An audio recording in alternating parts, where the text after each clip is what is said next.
Oke,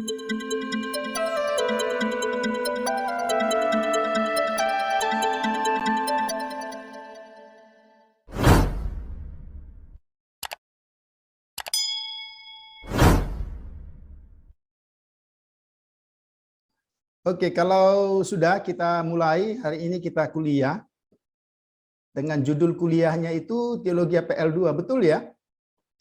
Oke, sebelum kita kuliah, kita berdoa dulu ya. Kita berdoa. Tuhan Yesus, terima kasih pagi ini kami bersyukur karena Engkau memberikan kami kesempatan untuk bersama-sama mengikuti perkuliahan Teologi Perjanjian Lama 2. Kami bersyukur untuk kekuatan dan kesehatan yang Tuhan berikan. Kami berdoa supaya Tuhan tolong semua proses perkuliahan ini bisa berjalan dengan baik. Karena itu kami berdoa, Tuhan, berilah kami hikmat-Mu, kekuatan-Mu, supaya hari ini kami juga boleh memperoleh pengetahuan-pengetahuan yang baik dari Tuhan. Terima kasih Tuhan, kami memuji, membesarkan nama-Mu, dalam nama Yesus kami berdoa. Amin. Oke, terima kasih untuk semua tugas yang saudara sudah masukkan. Hanya ada satu tugas yang tidak masuk di tempat yang sesungguhnya. Ya, tapi dia sudah memberitahu saya. Ya, kalau sebisa mungkin tugas disiakat masuk disiakat ya. Tapi kalaupun ada kendala, ya saya nggak tahu kendalanya di mana. Tapi diusahakan karena apa? Saudara kita tidak lagi bisa mengulur-ulur waktu kalau disiakat. Jadi on time gitu karena ada waktunya. Kalau saudara masukkan sebelum waktunya atau maaf sesudah waktunya nggak akan bisa gitu ya. Jadi itu. Jadi kalau saudara kesulitan memasukkan tugas karena sesudah waktunya, ya itu kesalahan. Tapi kalau kesulitan karena teknis, ya mungkin masih bisa dipahami ya. Nah, hari ini kita bersama-sama. Kemarin kita sudah membahas tentang sejarah sebagai landasan bagi teologi Perjanjian Lama. Ada 4 poin penting dalam bagian itu. Ya, kalau saudara memperhatikan, dan saudara harus baca di buku itu, dan di buku itu semua sudah tersedia, tinggal menikmati saja. Yang pertama, kalau kita memperhatikan, kita telah membahas apa yang dimaksud dengan sejarah. Kemudian mengapa sejarah itu penting dalam teologi Perjanjian Lama atau dalam teologi secara khusus. Kemudian apa pandangan historis kritis terhadap sejarah, dan apa kata Alkitab tentang sejarah. Itu sudah sangat detail kita bahas ya, sebagai jawaban kita terhadap pandangan historis kritis. Kita telah melihat sejarah dalam tujuan Allah ya, sejarah yang bersifat selektif. Oke. Kemudian sejarah, gambaran sejarah menurut Alkitab yang bersifat linear, di mana Allah yang memulai sejarah, kemudian Allah dapat berintervensi dalam sepanjang sejarah pada tujuan Allah sendiri. Dan kita juga sudah menjelaskan dengan bukti-bukti bahwa di dalam Alkitab itu sangat banyak unsur-unsur sejarah. Termasuk silsilah-silsilah, gitu ya. Termasuk dokumen-dokumen, surat-surat keputusan. Ada begitu banyak yang bisa kita mempelajarinya. Bahkan karakteristik sejarah dalam PL itu juga nampak pada gaya bahasa. Itu yang terakhir kemarin. Jadi kalau teman-teman sudah menguasai itu, ya saya pikir sudah bagus. Tinggal go public saja kan, supaya saudara bisa memahami. Tapi kalau ada hal-hal yang saudara belum pahami lagi, saudara nanti bisa tanyakan. Tapi kali ini kita akan maju dengan topik kita. Bagian yang kedua, kita sudah bahas judulnya dalam teologi PL1, tapi sekarang kita memperdalam isinya, ya, yaitu tentang penyataan sebagai landasan dari teologi Perjanjian Lama. Oke, kalau ini kita coba lihat, ya, saya share screen.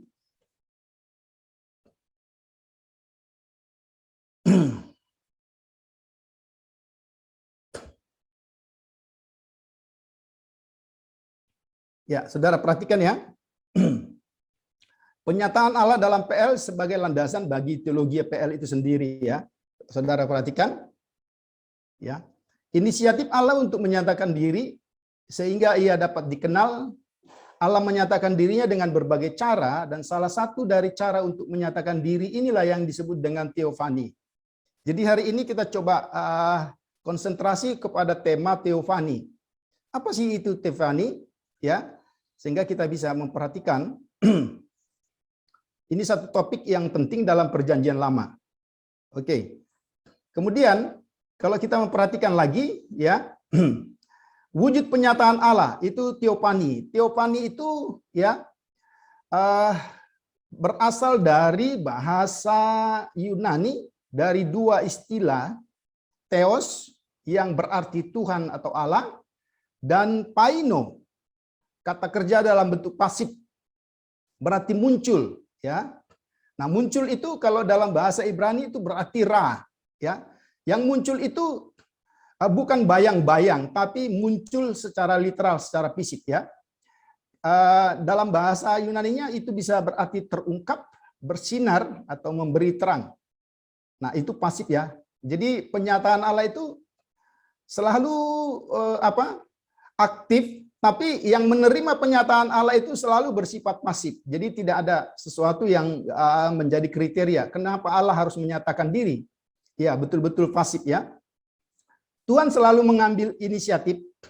Dia tidak pernah mengungkapkan dirinya sepenuhnya, tapi hanya bersifat sementara.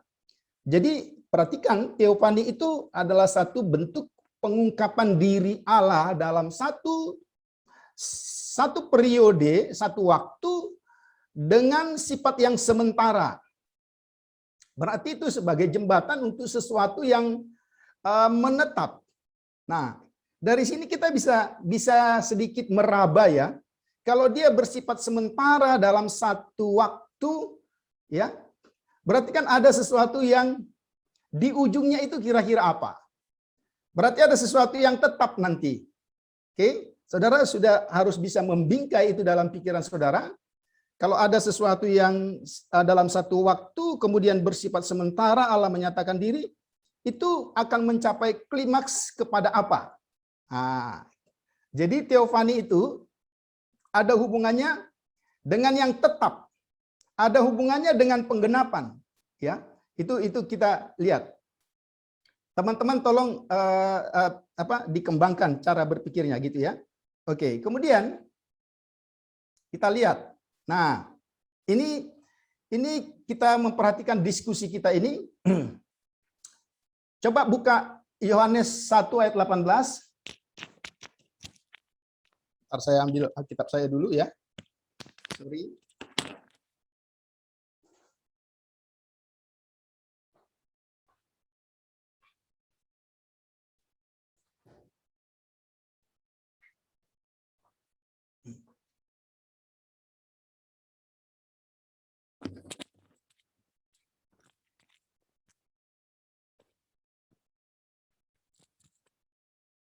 Sudah ya? Coba saudara buka Yohanes 1 ayat 18.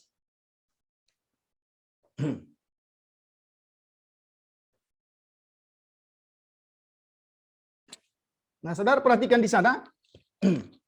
Ini satu ayat yang berlaku baik bagi PL maupun PB. Ya. Tidak seorang pun yang pernah melihat Allah. Oke.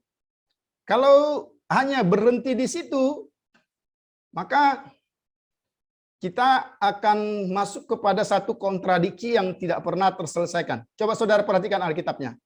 Dikatakan tidak seorang pun yang pernah melihat Allah. Oke, saudara perhatikan yang ada di screen saya.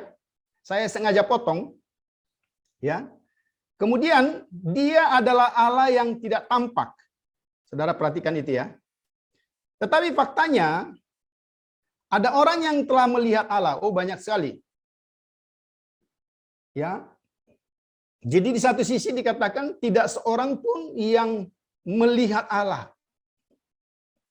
Itu pengajaran Alkitab dalam PB yang saya yakin meskipun dia tertulis di PB itu sama prinsipnya dengan yang ada di PL.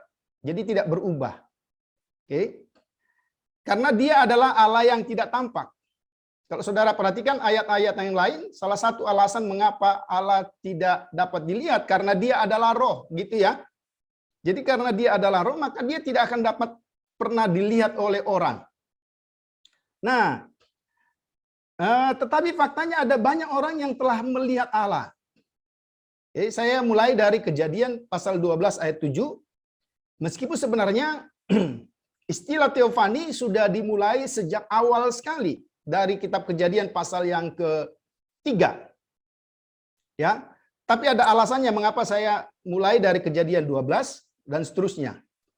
Oke. Nah, dengan demikian akan ada pertanyaan, apakah Alkitab kontradiksi satu dengan yang lain?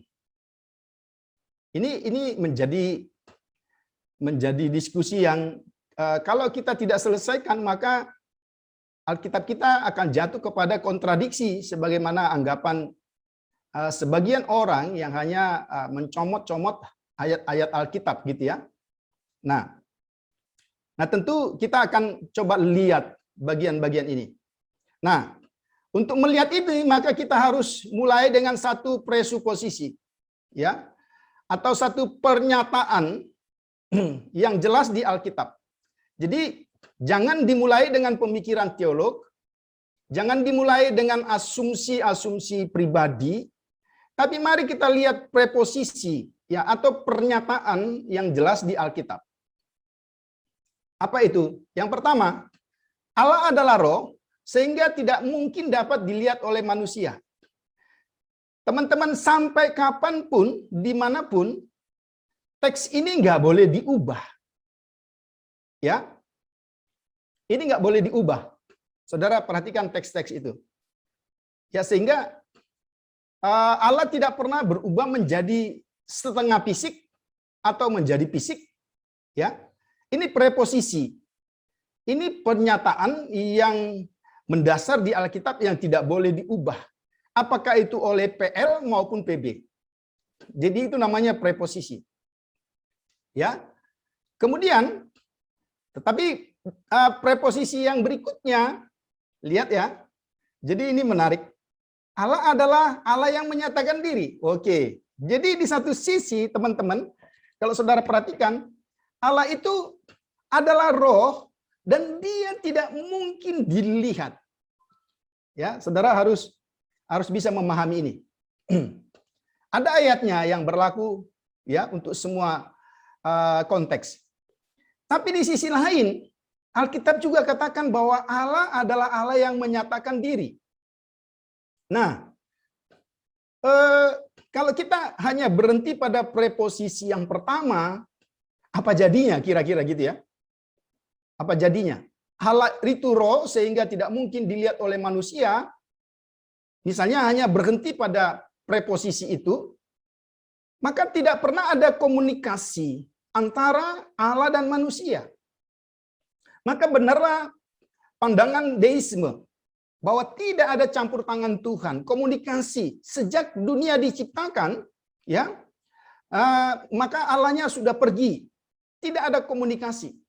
Kalau preposisinya berhenti pada bagian yang pertama saja. Tapi ternyata Alkitab juga bicara tentang Allah adalah Allah yang menyatakan diri. Wah, ini luar biasa. Loh, bagaimana ya kira-kira? Ya, jadi teman-teman perhatikan ya. Saya harap semua serius supaya saudara mengerti. Ini menurut saya pelajaran yang menurut saya sih penting untuk kita pelajari. Ya.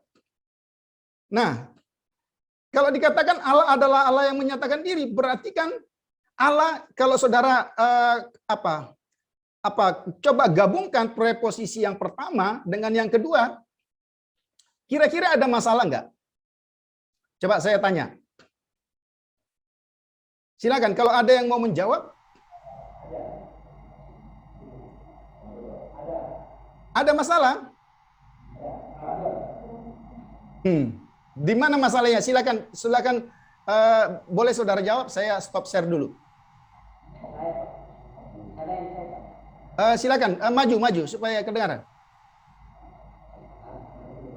Kalau dari posisi pertama Pak, Allah adalah roh. Kemudian di posisi kedua Allah menyatakan diri. Nah itu dia masalahnya. Roh, apakah roh itu yang menyatakan diri Pak? Oke, bisa disimak semua ya. Coba ini baru satu. Ini baru satu. Ada lagi? Itu ada masalah nggak? Silakan. Silakan cepat. Dari pernyataan pertama Allah adalah roh. Ya.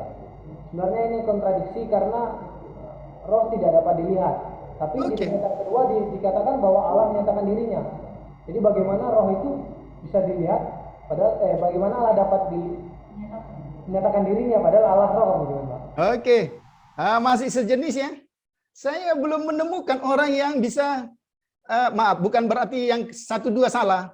Tapi saya belum menemukan satu jawaban di mana seseorang melihatnya dengan lebih teliti. Coba. Ada lagi? Silahkan.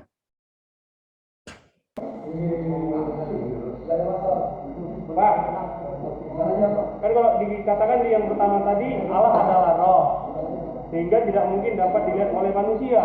Lalu yang kedua, Allah adalah Allah yang menyatakan diri. Nah di sini saya berpikir melalui apa dia menyatakan diri ini jadi masalah, Pak. Oke. Terima kasih. Ada lagi. Belum kena.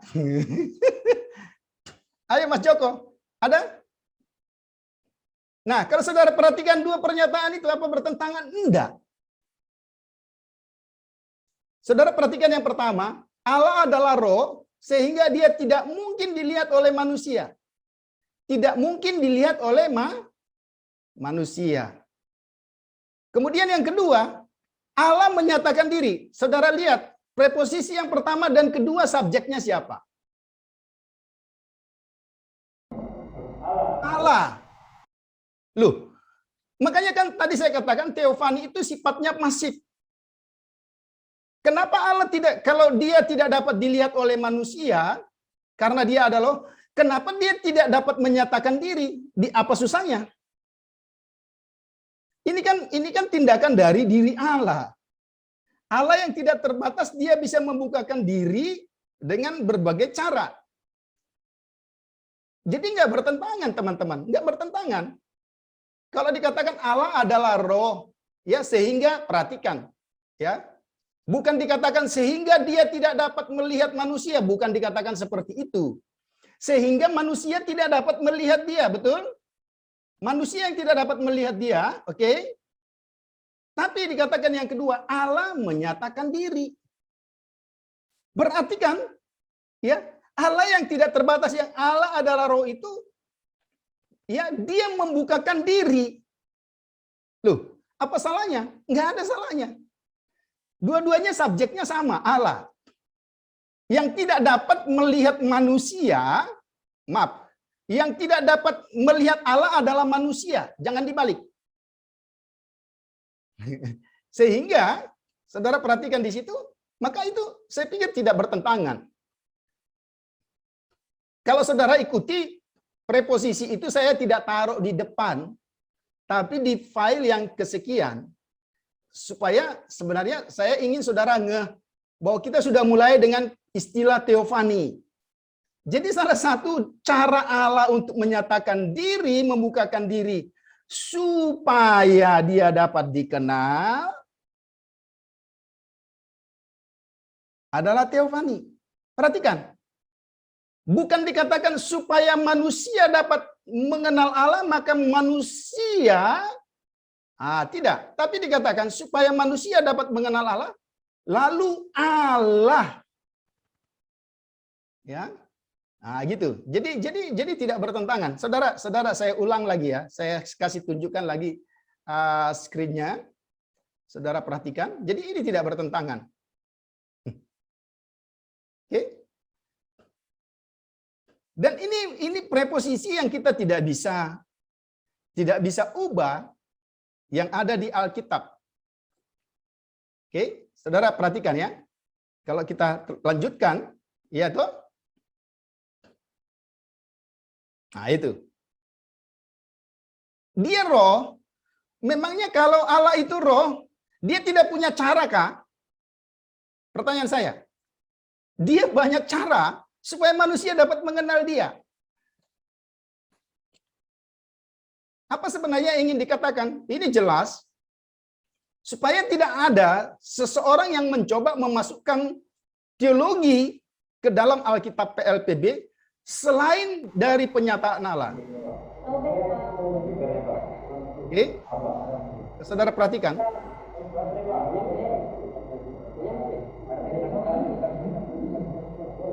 Apakah ada masalah?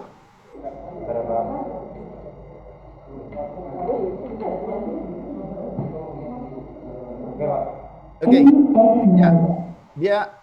Ya, suaranya dimatikan. Oke, makasih. Nah, saudara perhatikan. Saya pikir ini satu hal yang luar biasa. Sejak awal Alkitab telah mengantisipasi. Kalau kita meyakini Alkitab ditulis berdasarkan ilham, ya, Allah sudah mengantisipasi sejak awal supaya tidak ada seseorang pun yang mencoba memasukkan teologi pencarian kepada Alkitab. Ya, Allah menyatakan diri dengan cara Allah sendiri. Itu masalahnya. Ya, bukan manusia. Ya, jadi saudara perhatikan di sini tidak ada kontradiksi sama sekali. Apa susahnya? Saya sudah pernah jelaskan. Apa susahnya Allah yang tidak terbatas itu masuk pada dunia yang terbatas? Yang tidak mungkin adalah manusia yang terbatas masuk kepada Allah yang tidak terbatas. Ya, kita sudah lihat contoh-contoh itu. Ya, nah, kenapa kira-kira Allah menyatakan diri? Ya, ada purpose-nya, ada P dalam power yang saudara selalu katakan power. Ya, jadi jelas ada tujuannya. Yang pertama, saudara perhatikan. Nah, ini yang paling mendasar. Ya, coba kalau saudara hanya berhenti pada preposisi pertama, maka dunia ini akan senyap. Ya. Dunia ini tidak ada artinya. Dunia tanpa Allah adalah dunia kegelapan. Dunia yang tidak memahami tujuan, ujung dari dunia ini apa kita tidak tahu. Tapi karena dia menyatakan diri, ya, dengan caranya sendiri, ternyata salah satu tujuannya, itulah tujuan yang sangat fundamental supaya manusia dapat mengenalnya. Gitu ya. Saudara perhatikan. Dan yang kedua, selalu begitu. Jangan diubah, ya.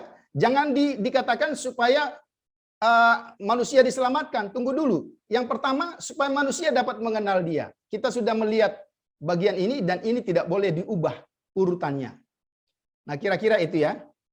Nah, kita lihat lagi ya. Jadi kita akan melihat apa itu teofani. Ya. Ini wujud aktual dan bukan hayalan. Ya. Jadi ini wujud yang bersifat aktual. Ya, jadi saudara perhatikan ya, di pikiran saudara hari ini harus ada dua preposisi. Coba, 19 teman yang ada di kelas, di pikirannya harus ada dua preposisi yang kelihatannya bertentangan, tetapi sebenarnya tidak bertentangan. Ya, preposisi yang pertama, Allah tidak mungkin dilihat, tetapi preposisi yang kedua, Allah sudah menyatakan diri. Nah, teofani itu adalah wujud aktual dan bukan hayalan. Ya, jadi saudara jangan pikir kalau orang dikatakan bagaimana terjadi di dalam PL peristiwa-peristiwa itu bukan hayalan. Hayalan itu adalah angan-angan dari objek. Ya, misalnya seorang melihat Allah, misalnya katakan itu bukan hayalan ya dari manusia yang melihat Allah, tapi itu fakta. Ya, kita akan lihat nanti. Oke. Nah, itu dia. Teofani selalu diprakarsai Tuhan. Itu sangat jelas. Jadi tidak pernah teofani dimulai dari manusia, teman-teman. Sekali lagi, Allah yang tidak dapat dilihat oleh manusia karena Allah adalah roh. Tapi saudara perhatikan, Allah yang membukakan diri kan gitu. Karena selalu diprakarsai oleh Tuhan. Oke? Teofani itu adalah wahyu penyataan yang berarti tujuan utama adalah untuk mengungkapkan setidaknya. Kalau saya pakai kata setidaknya, saudara jangan berpikir itu bukan pasti, ya. Seperti yang saya katakan tadi, teofani itu bersifat parsial. Jadi bersifat apa ya? Sebagian-sebagian, dan itu temporal sifatnya, belum menetap, ya, belum tetap, ya. Nanti saudara akan lihat kalau saya katakan di satu waktu tertentu, ya, sifatnya sementara, pasti akan menuju kepada yang menetap. Saudara sudah bisa lihat ya, sudah bisa lihat garis itu. Kalau di sini sementara, di mana tetapnya? Oke. Yang berikut masih ada, ya, bersifat sementara.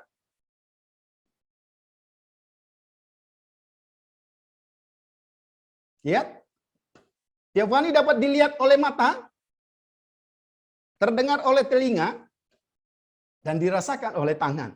Saudara silakan kalau mau tambah, ya, panca indera dan seterusnya. Tapi ini mau menjelaskan bahwa itu real, ya. Teofani memiliki berbagai variasi dalam bentuk. Nah, sekarang kita lihat, oke? Sekarang kita coba lihat, ya, oke, melihat Allah. Ini kita lihat. Nah, makanya waktu kita belajar bahasa Ibrani, istilah-istilah yang penting kita harus pelajari dan kita kuasai. Saudara perhatikan ini. Di sepanjang PL, Tuhan menampakkan diri atau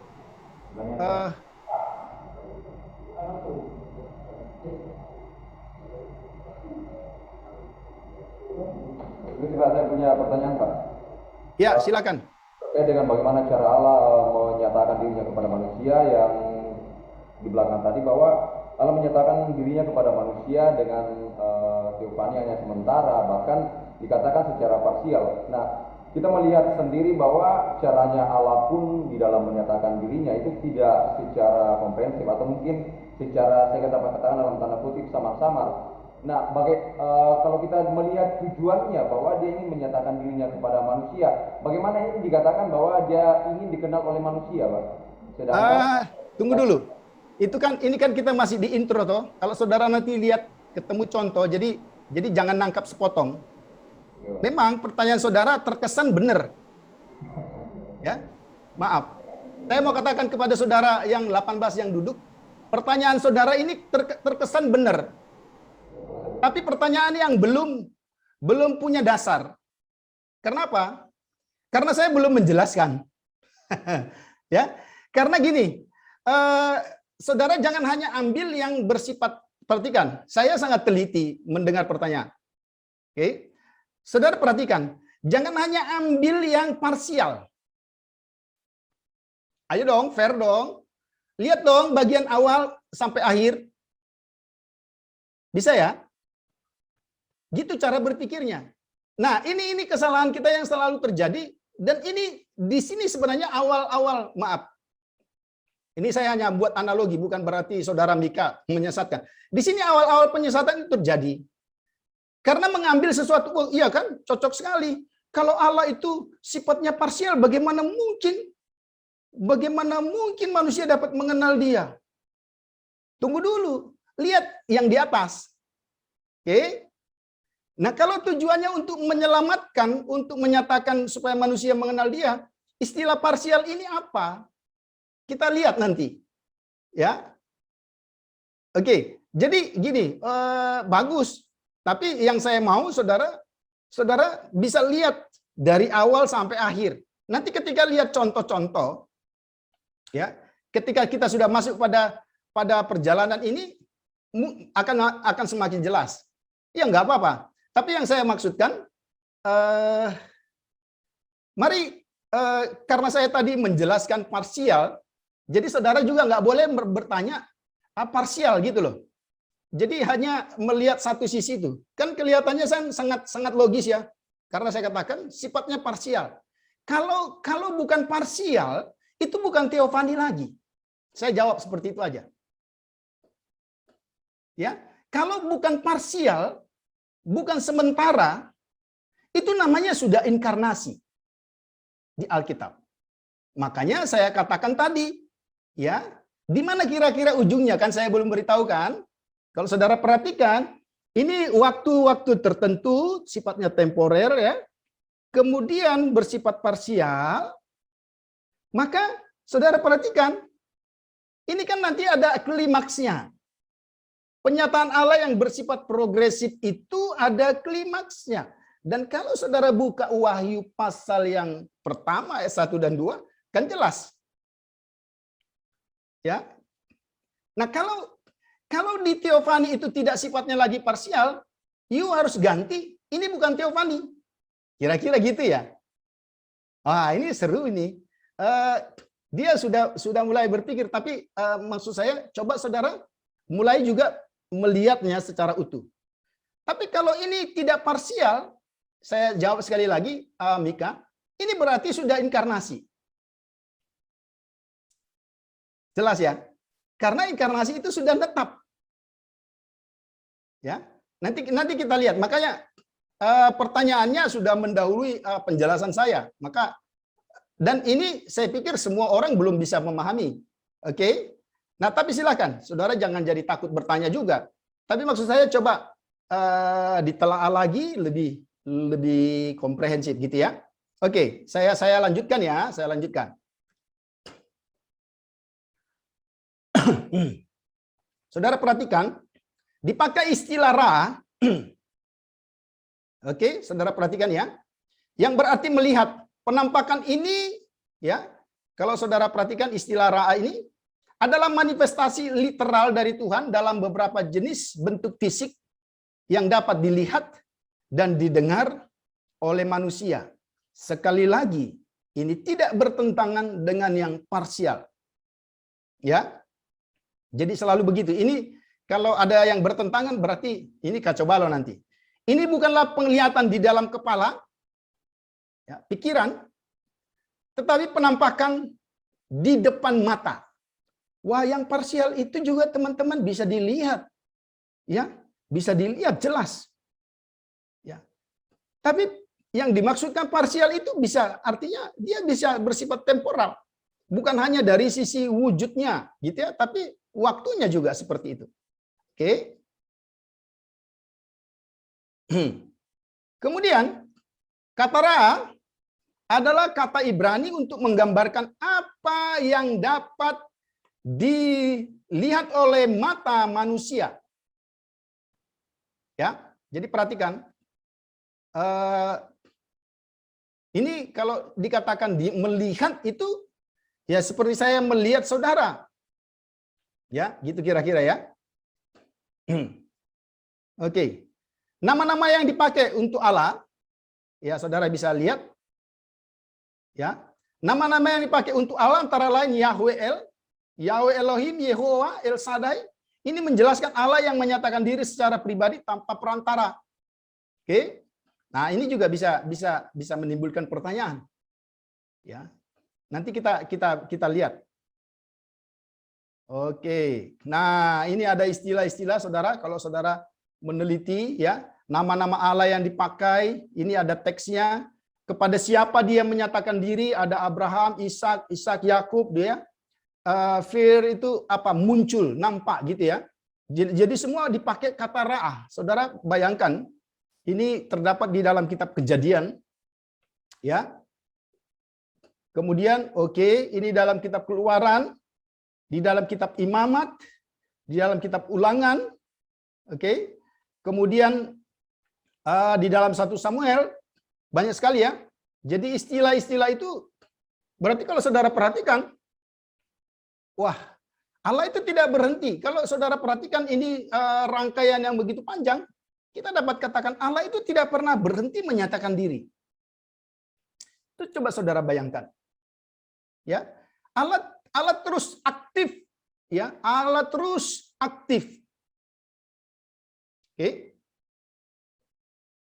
Ya, teman-teman, jangan terkungkung dengan pemikiran yang sempit, tapi Allah itu terus menyatakan diri, ya. Oke. Wah, ini juga kepada Salomo, kepada Daud, kepada Salomo, oh banyak sekali. Ya, jadi tidak ada nampaknya di mana waktu itu di mana Allah berdiam diri, karena kepentingannya adalah dari pribadi Allah supaya manusia, ya, saudara perhatikan, bukan supaya Allah, ya, perhatikan, beda. Jadi Allah menyatakan diri supaya Allah dapat mengenal manusia itu keliru. Tapi supaya manusia dapat mengenal Dia. Oke. Maka Dia perlu menyatakan diri. Oke. Saudara perhatikan. Jadi apa kira-kira kalau kita perhatikan sejenak, ya. Kalau kita pakai istilah, ya toh, waktu kita di teologi PL1 kita sudah, saya stop share sebentar. Kita sudah melihat Allah yang tidak terbatas, tapi memilih untuk menyatakan diri secara terbatas. Ya, berarti ada dua reason, ada dua alasan dari pihak manusia.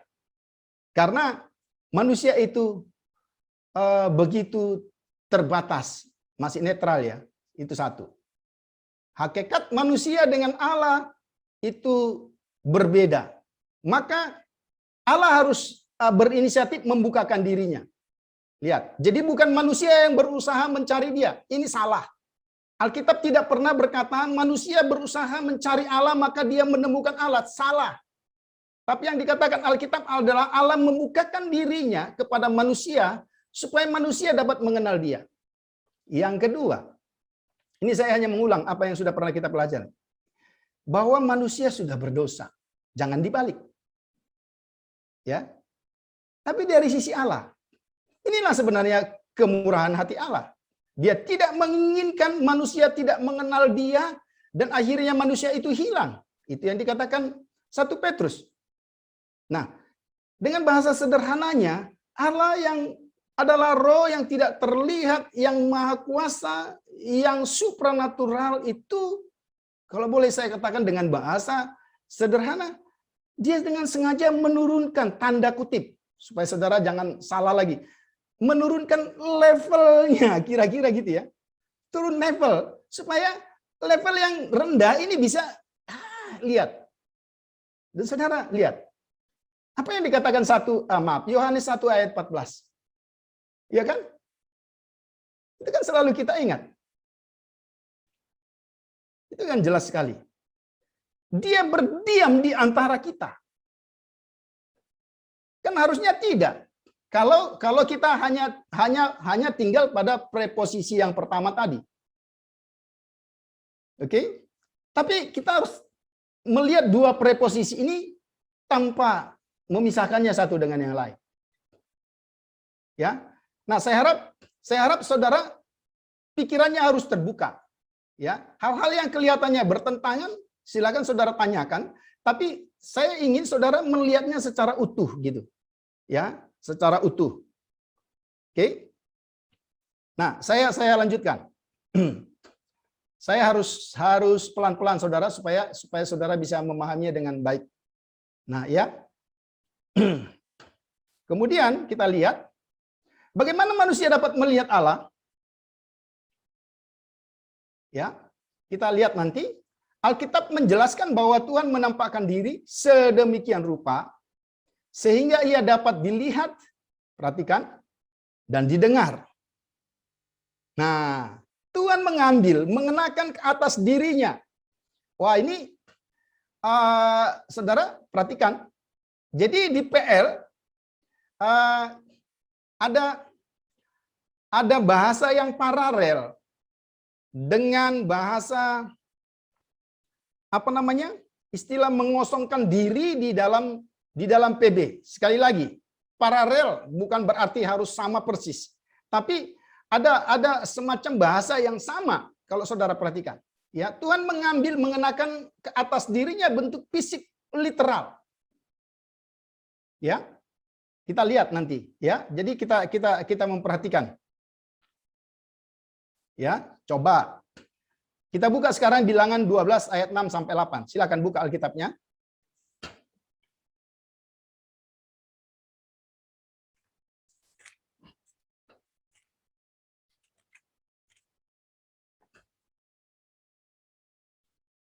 Oke, salah seorang atau ya 3 orang bisa membacakannya bergantian. Silakan.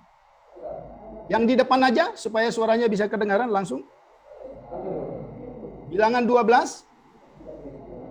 Bilangan 12 ayat 6 sampai 8. Lalu berfirmanlah ia,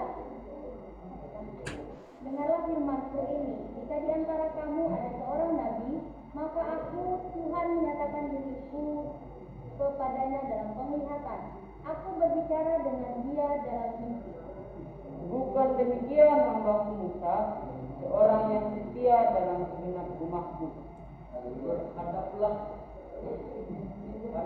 aku berbicara dengan dia terus terang, bukan dengan tekan hati, dan ia memandang rupa Tuhan. Mengapa kamu tidak takut mengatai hamba-Mu Musa? Oke, saudara perhatikan. Kalau saudara perhatikan di situ, apa yang saudara lihat? Jadi selain Allah menyatakan diri melalui penglihatan, gitu ya, menyatakan diri melalui hal yang lain.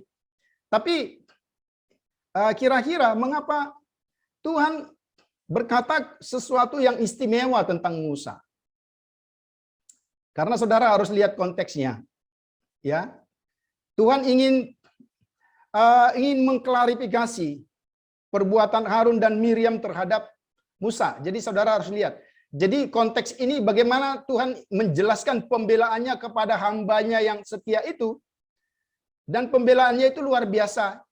Justru Tuhan ingin mengatakan, ya, aku menyatakan diri secara berbeda. Secara istimewa. Kepada nabi-nabi aku menyatakan diri begini, tetapi kepada Musa aku berhadapan muka. Perhatikan, ya. Tapi kita lihat ya istilah itu ya. Oke, saudara perhatikan ya. Ia menyatakan diri kepada nabi melalui penglihatan, melalui mimpi. Bukan demikian, hambaku Musa seorang yang setia dalam segenap rumahku, berhadap-hadapan aku berbicara dengan dia, terus terang, bukan dengan teka-teki, ia memandang Tuhan. Perhatikan, kita lihat istilah Ibraninya supaya saudara lebih jelas. Ya. PLP.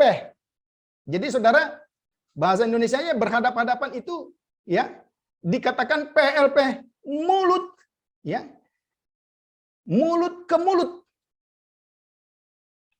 Perhatikan ya.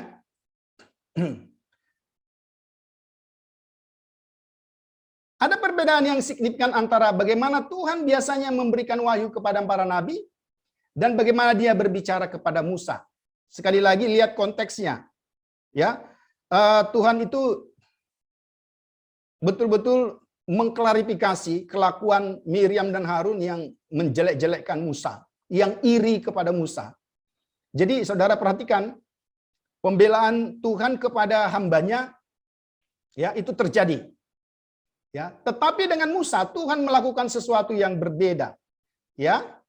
Musa diizinkan untuk melihat, saudara perhatikan, itu kalau saudara perhatikan diizinkan untuk melihat itu bentuk ya bahasa Ibraninya kalau saudara mau perhatikan ya lihat utemunat,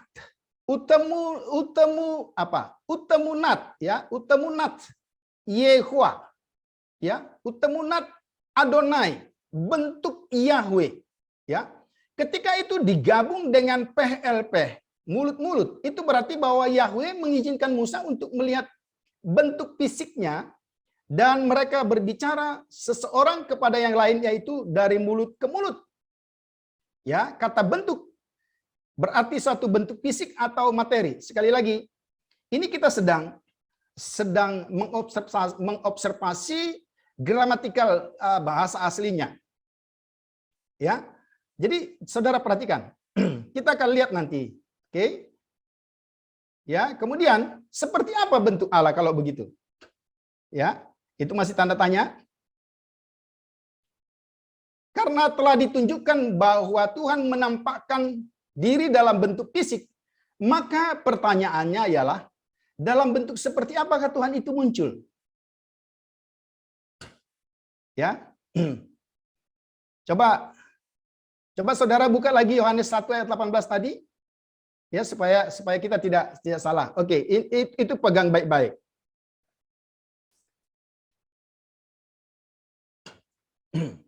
Ya. Saudara buka Yohanes 1 ayat 18 tadi ya. Ya, oke. Enggak apa-apa. Karena saya tadi hanya baca sepotong. Karena saya hanya membaca sepotong, tidak seorang pun yang pernah melihat Allah. Oke. Kalau kelanjutannya apa? Tetapi anak tunggal Allah yang ada di pangkuan Bapa, dialah yang menyatakannya. Jadi yang saudara tidak lihat dari PL sampai ke PB adalah siapa? Siapa yang saudara tidak lihat? Bapa. Nah, pertanyaan saya, saudara bisa lihat siapa?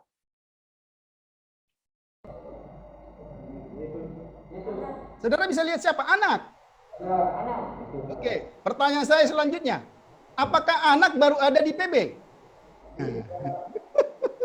Saudara perhatikan, saya sedang membuka pikiran saudara supaya saudara nggak terjebak. Saya ulang ya. Saya stop share dulu. Ya. Jadi, apa yang ingin saya katakan, saudara? Secara implisit, secara agak tersembunyi, saya dari awal sampai sini, saya sebenarnya sudah menjelaskan kepada saudara, ya, pengajaran Alkitab tentang Allah Tritunggal. Mengapa? Ini perhatikan ayatnya. Tidak seorang pun yang pernah melihat Allah. Itu bicara tentang, tapi anak tunggal Allah yang ada di pangkuannya, dia yang telah menyatakannya. Sampai hari ini, kita tidak pernah melihat Allah, Bapa. Ya. Tapi yang dilihat, yang sudah menyatakan diri, siapa? Yesus. Pertanyaan saya. Ya. Jadi supaya saudara mulai, oh iya, ini siapa gitu ya. Nanti kita akan tiba pada masalah pada topik itu. Tapi karena tadi saya takut saudara salah memahami, tidak seorang pun yang melihat Allah, tapi kan saya berhenti di situ. Ada anak kalimat selanjutnya. Nah, kita tahu bahwa Yesus, ya, dia katakan apa? Sebelum Abraham ada, aku sudah ada. Itu kan hanya salah satu, ya, bukan berarti, tapi itu mau menjelaskan apa? Kekekalannya. Berarti di PL dia sudah ada. Nah, kalau dikatakan anak Allah yang menyatakannya, apa persoalannya bagi kita? Tapi sekali lagi, pelajaran ini sampai kapanpun akan menjadi masalah bagi kelompok Unitarianism, ya, yang mengada-ada, yang sebenarnya tidak pernah dijelaskan oleh Alkitab seperti itu. Tapi bagi, ya, Trinitarian nggak ada persoalan pelajaran ini, ya, karena kita akan lihat nanti bukti-bukti lain. Oke, ada pertanyaan? Belum ada ya? Kita lanjutkan ya, karena saya masih ada. Oke. Masih ada contoh-contoh lain yang ingin saya katakan. Nanti kita lihat. Oke. Oke, kata PLP, mulut ke mulut, berarti apa yang saudara perhatikan di situ, ya? Apapun bentuk Yahweh itu, perhatikan, saya pakai tanda kutip, ia memiliki mulut yang dapat berbicara. Oke. Nah, apakah mulut itu terpisah? Ya, oke, saudara perhatikan. Ini interpretasi, tapi interpretasinya nggak ada masalah. Ya, apakah misalnya seperti saudara nonton film kartun yang kemudian hanya mulutnya yang bicara? Nah, itu kan nggak mungkin. Oke? Mulut membutuhkan wajah, dan wajah membutuhkan kepala, dan kepala membutuhkan tubuh. Dengan kata lain, ada bentuk fisik Yahweh ya dalam tubuh manusia. Ya, meskipun tidak pernah dijelaskan oleh Alkitab seperti apa. Nah, tapi nanti kita lihat. Ada penampakan-penampakan yang sangat real. Oke. Oke, kalau saudara perhatikan, dalam PL Allah menampakkan diri kepada manusia ya, 4 bentuk. Saudara cari kalau misalnya ada bentuk lain ya nggak apa-apa. Ya. Dia menampakkan diri dalam bentuk manusia. Oke, kepada Abraham dan kepada Yosua. Dia muncul dalam bentuk impersonal kepada Musa. Ya, dalam semak yang terbakar itu. Ya, yang kelihatannya ya apa? Kelihatannya terbakar gitu ya. Dia muncul sebagai malaikat. Wah, ini juga. Ini siapa malaikat ini? Oke. Kita butuh waktu panjang memang di sini, tapi saya pikir saya mau saudara bisa memahaminya. Dia berbicara dengan suara. Oke. Jadi ada penampakan impersonal ya. Dia muncul sebagai malaikat ya. Malaikat Yahweh, dia berbicara dengan suara atau dia muncul dalam bentuk manusia. Nah, inilah sebenarnya yang saya katakan tadi sifatnya parsial. Ya, kalau dia menetap, maka tidak akan ada macam-macamnya seperti ini. Ya, jadi dia beragam. Karena apa? Karena kalau saya pakai istilah, ini adalah usaha dari Allah. Inisiatif dari Allah, ya, dia menyesuaikan dengan konteksnya. Tiba-tiba dia muncul waktu Abraham lagi duduk-duduk santai-santai sore hari, dia tiba-tiba muncul. Wah, gitu kan? Dalam bentuk manusia. Ya toh?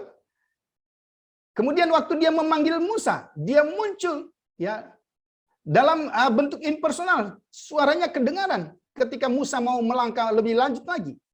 Ya. Kemudian dia muncul kepada Hagar. Waktu Hagar mengalami frustasi, kemudian ia ingin mencoba melarikan diri dan seterusnya dalam bentuk malaikat. Ya. Kemudian dia muncul dalam bentuk suara. Ya. Ketika Adam dan Hawa telah jatuh ke dalam dosa. Kita perhatikan di situ. Oke. Jadi ada berbagai bentuk. Kalau saudara lihat bentuk-bentuk yang lain silakan. Tapi kira-kira, nah dari bentuk-bentuk itu, macam-macam itu, maka juga dia memiliki 4 tujuan. Ya, saudara perhatikan. Jadi yang pertama kalau saudara perhatikan, tujuannya itu untuk menyatakan keselamatan.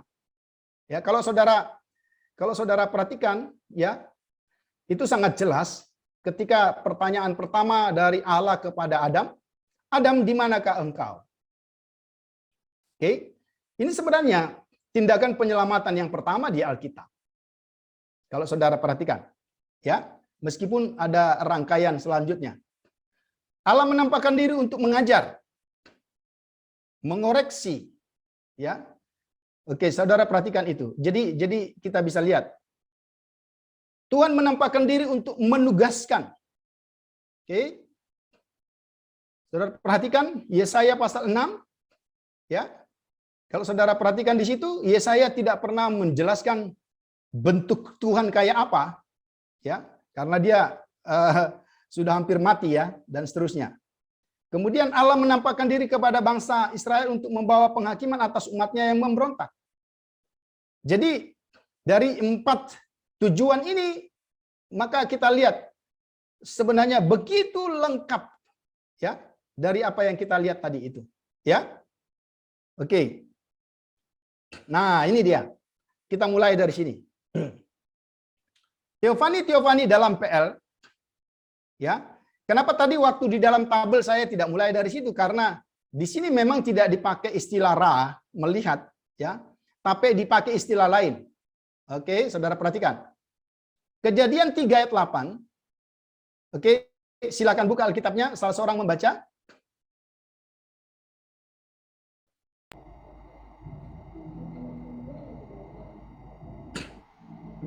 Silakan. Ketika mereka mendengar bunyi langkah Tuhan Allah yang berjalan-jalan dalam taman itu pada waktu hari sejuk, bersembunyilah manusia dan istrinya itu terhadap Tuhan Allah di antara pohon-pohonan dalam taman. Ya, kontras ya. Kok takut ya? Padahal suasananya lagi adem gitu ya. Ya pasti ada sesuatu. Oke, saudara perhatikan ya. Tuhan berjalan di taman sebagai peristiwa pertama sekali. Bahasa yang digunakan dalam Kejadian 3:8 berjalan, ya. Berjalan itu bukan hanya sekali, itu bahasa antropomorfis. Jadi berjalan itu sudah berkali-kali, itu yang sudah kesekian kali. Oke. Nah, ini mengungkapkan persekutuan Allah dengan manusia secara teratur. Jadi itu hanya berjalan yang terakhir yang berbeda. Tapi sebelumnya, saudara, sudah ada persekutuan, sudah ada hubungan, ya. Karena bisakah saudara membayangkan tanpa ada hubungan, ya, bagaimana Tuhan mengantar binatang-binatang itu kepada Adam? Ya, pasti ada komunikasi. Ya toh? Adam, ini loh binatang-binatangnya, tolong dinamain ya. Ayo dinamain semua, ya. Maka saudara perhatikan, saya selalu katakan, ya walaupun kita mengenal dalam pendidikan agama Kristen ada seorang Bloom, ya, istilah yang dia pakai taksonomi. Jadi mengklasifikasi gitu, mengklasifikasi. Tapi kalau saudara perhatikan, taksonom pertama di dunia itu bernama Adam. Taksonom yang tidak pernah terkalahkan. Ya, saudara pernah berpikir tidak? Betapa cerdasnya, betapa Adam memiliki kapasitas yang luar biasa, yang melebihi manusia manapun. Boleh saya katakan begitu, karena dia mampu menamai semua binatang, seorang taksonom dengan ciri-cirinya gitu ya. Itu luar biasa. Maka sebenarnya apa yang terjadi di dalam Kejadian 3 ayat 8 itu satu rentetan, ya. Sebelum berdosa pun sebenarnya sudah terjadi komunikasi. Kemudian waktu dia dioperasi Tuhan, dibuat tertidur gitu ya. Maka kemudian Tuhan katakan, bangun Adam, ini loh istrimu. Nah, ini kan ada komunikasi. Cuma selama ini yang kita tahu, ya ketika Tuhan berkata, di manakah engkau Adam? Dan setelah saya lihat kembali, iya benar. Jadi Allah menyatakan diri kepada Adam bukan hanya pada Kejadian 3 ayat 8. Itu sudah menjadi klimaks, tapi klimaksnya yang akhirnya bersifat negatif, tanggapan manusia itu. Sebelumnya kan jelas. Paling tidak ada 2 peristiwa. Saya pikir banyak peristiwa lain, tapi secara tersirat atau tersurat kan jelas. Waktu Tuhan katakan, ini loh binatang-binatangnya silakan dinamai gitu ya. Kemudian waktu setelah operasi kilat itu, kemudian Tuhan berkata, ini Adam istrimu. Itu kan ada komunikasi semua. Ya, kita tidak diberitahu bagaimana cara berkomunikasi pada waktu itu. Hanya ada istilah halak. Oke? Halak, berjalan. Jadi berjalan itu satu aktivitas yang menunjukkan komunikasi yang intim dengan orang lain. Ya, jadi tidak hanya berjalan, ya saya berjalan ke BJ Johnson, atau saya berjalan ke mana, atau saya berjalan, tidak. Tapi ini satu interaksi yang kontinu, terus menerus antara seorang dengan pribadi lain, antara manusia dengan manusia yang pertama dengan Allah. Ini kita perhatikan. Oke? Ya. Oke. Kata berjalan juga dapat digunakan menyaratkan berjalan secara fisik. Oke. Nah, coba. Sebentar, saya selesaikan dulu ini, selesaikan dulu. Oke. Tindakan manusia, coba saudara perhatikan. Kira-kira, jadi kita membuat analoginya. Tindakan manusia bersembunyi di balik pohon. Oke. Saudara pernah bayangkan ya? Sekarang saudara, saya minta saudara bayangkan. Ya, 19 kepala di dalam kelas, coba bayangkan. Oke, sudah? Sudah ya? Sekarang bayangkan Adam. Ya, saya tidak sedang menghipnotis saudara. Sekarang bayangkan Adam bersembunyi di balik pohon. Sudah? Pertanyaan saya,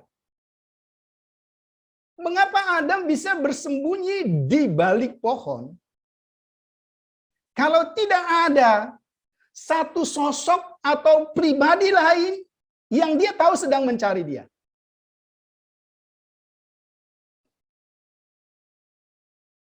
Betul ya?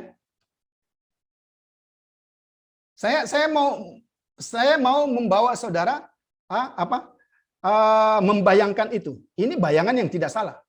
Apakah mungkin seorang pribadi atau berdua bersembunyi di balik pohon kalau mereka tidak lihat pribadi lain yang sedang mencari?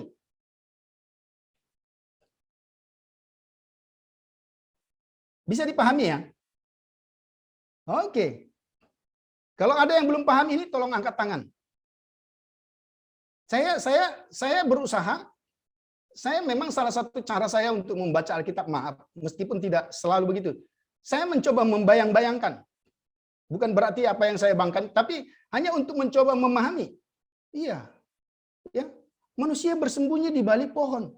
Itu hanya masuk akal jika mereka bersembunyi karena ada seseorang yang dapat mereka lihat dari tempat persembunyian itu. Oke? Tidak dikatakan secara real di Alkitab, tapi saudara bayangkan, dan bayangan saudara itu bukan sesuatu yang keliru. Oke? Ini yang pertama. Silakan, siapa yang mau bertanya? Halo Pak. Ya. Ya tadi saya mau bertanya mengenai teofani yang dalam kejadian itu Pak. Saya mau tanya wujudnya seperti apa Pak? Cuman saya pikir. Sorry. Teofani di dalam kitab Kejadian? Ya, wujud waktu bertemu dengan Adam itu Pak, komunikasi dengan Adam. Itu yang kamu mau tanya ya? Tapi ada pertanyaan lagi Pak. Saya mau tanya yang kita tahu dalam PL itu teofani yang muncul dalam PL itu, kita bisa memahami itu pribadi siapa Pak? Apakah itu pribadi Bapak? Oke. Saya cut dulu ya, nanti ya. Ini sudah 2 orang mendahului, belum saya jelaskan. Tapi karena mereka sudah gini. Ini 19 teman-teman ini sudah punya presuposisi soalnya. Jadi mereka sudah punya pikiran. Ini sebenarnya Pak Tobing sedang membawa kita kepada satu. Ya, mereka sudah punya bagus. Tapi gini, kita harus melatih bersabar. supaya apa? Jangan. Oke. Nah, saya yang satu dulu ya. Yang satu dulu. Makanya tadi waktu saudara mau tanya saya cut-kan. Jadi gini, apa wujudnya? Saudara mau saya katakan, Alkitab tidak jelaskan. Tapi hanya dia katakan halak, terdengar suara. Wujudnya. Tapi kan saya sudah kasih analogi tadi. Oke, analoginya, oke. Coba Siregar bersembunyi di balik tembok itu. Itu analoginya. Ya. Kalau misalnya Calvin Siregar bersembunyi di balik tembok itu hanya masuk akal karena ada misalnya ya PED yang atau teman lain yang sedang mencari dia dan dia tahu. Oke? Hanya memang Alkitab tidak secara eksplisit katakan seperti apa Tuhan. Ini jelas ya. Ini jelas. Jadi tidak dijelaskan, cuman ya udah cukup untuk kita. Saya pikir cukup. Kalau Adam itu tidak lihat Tuhan, pribadi Tuhan, oke? Bodoh banget ya, kalau dia bersembunyi. Ini kan analoginya. Tapi memang Alkitab tidak. Saya hanya mencoba sampai kepada pemahaman itu. Gimana kita bisa melihat, ya, kok Adam bersembunyi kalau tidak ada pribadi yang mencarinya? Oke. Ya.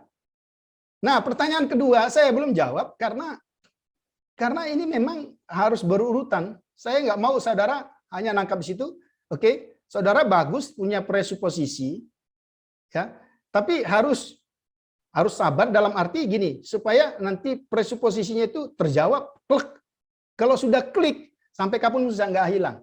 Oke, saya sudah jelaskan memang tadi, ya, di Yohanes 1 ayat 18, ya, bagi apa namanya, Unitarianism, menerima teofani itu sangat sulit.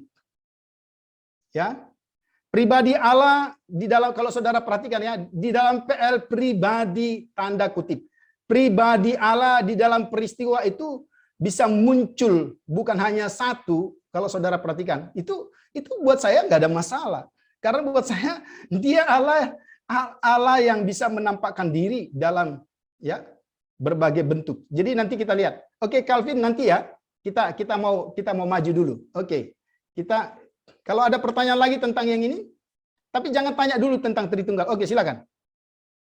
Menanyakan ini Pak, bagaimana pemahaman Adam mengenai Allah itu roh? Lalu seolah-olah Adam ini enggak. Nah, seolah-olah Adam ini melihatnya bahwa pribadi Allah yang berwujud aja. Bagaimana pemahaman dia tentang Allah itu roh? Oke, sorry kurang jelas. Boleh kamu maju?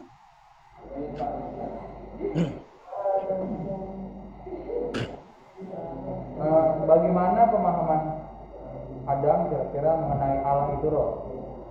Ketika dia menganggap bahwa Allah itu, dia tahu yang berwujud, seperti yang tadi kita lihat, Allah itu berjalan-jalan sehingga dia bersembunyi di pohon. Bagaimana konsep dia mengenai Allah itu roh? Oh iya. Oke.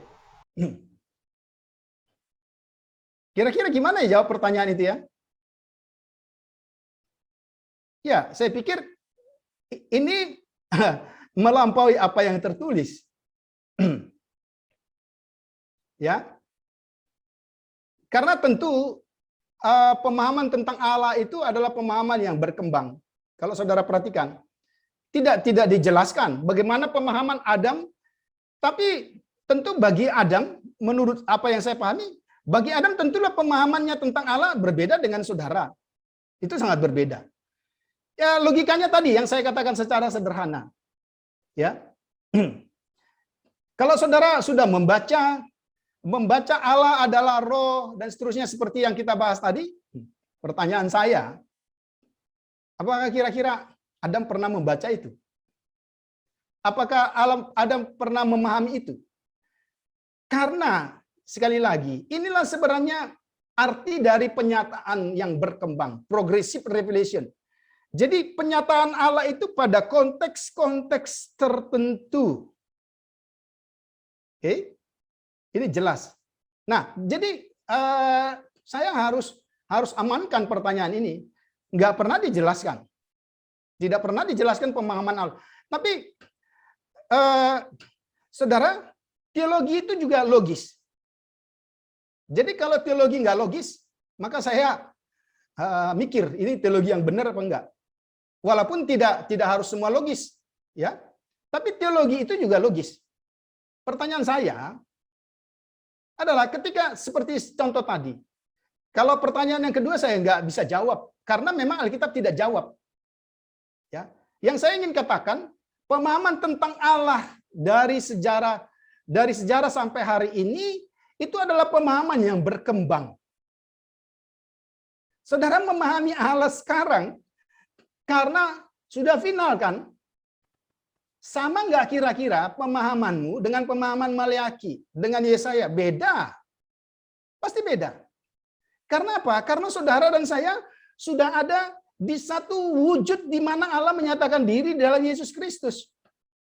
Padahal Nabi itu baru mau bernubuat. Pasti. Tapi apakah itu salah? Enggak. Karena apa? Karena dikatakan tadi, Allah membukakan diri secara bertahap. Oke, jadi pertanyaan kedua saya nggak bisa jawab karena Alkitab tidak jawab. Oke. Tapi kan sangat jelas. Ya. Saudara nggak bisa menghindar. Kira-kira. Oh iya, saya pakai istilah kira-kira. Gimana Allah? Maaf, gimana Adam bisa bersembunyi? Kalau dia tidak tahu ada pribadi yang mencari dia. Ngapain dia bersembunyi? Logikanya.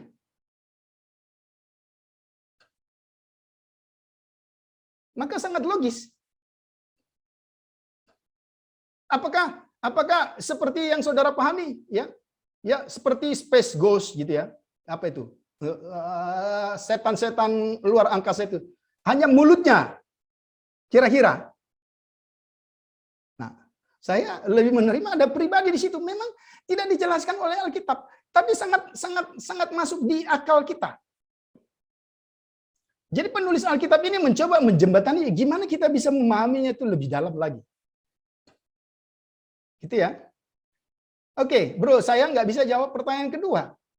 Ya, tapi saya mencoba jawab prinsipnya. Pemahaman Rizky dengan pemahaman dengan beda zaman pada PL itu pasti beda.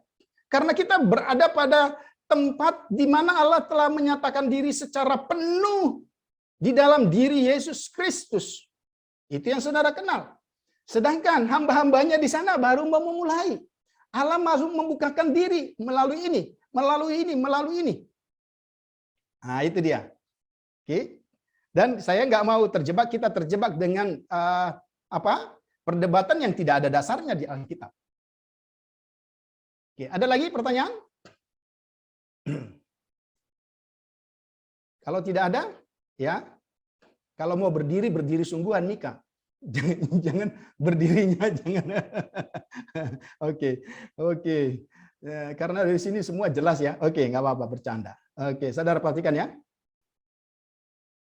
Ya. Oke, kita lihat lagi ya. Nanti kita akan melihat dan pertanyaan Siregar nanti akan terjawab. Tapi saya nggak mau mendahului ini. Oke. Sekarang yang kedua.